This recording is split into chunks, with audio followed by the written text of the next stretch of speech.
ได้เปรียบแล้วเนาะได้ใจถามไปดิว่าเลยรองเท้าเต็ม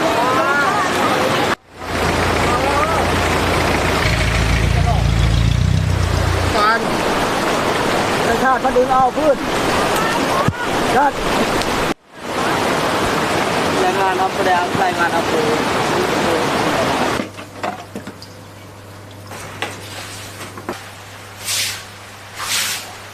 ไม่ใช่หมดแล้ว สายน้ำล้น เขาเป็นสายน้ำล้น จากที่ตักน้ำไปใช้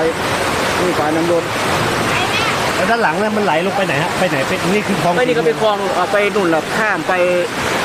คลองใหญ่ไปแก้วไปรวมนู่นแหละ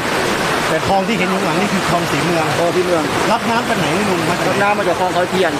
จากเขาเที่ยง เขาขาดมารวมนี่หมดเลยลงคลองใหญ่ เมื่อคืนน้ำมากี่โมงอะไรกัน ขึ้นมาประมาณตี 2นี่แหละด้วยทุกปีท่วมทุกปีหลังนี้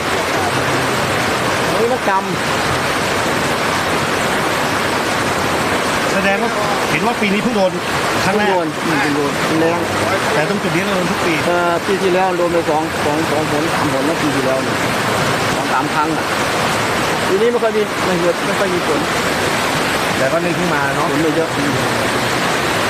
ก็ทะลักเข้าไปในบ้านแต่ว่ามันไม่เข้าในบ้านนะมันอยู่หน้าบ้านเนี่ยมันจะเต็มแล้วพอดีก็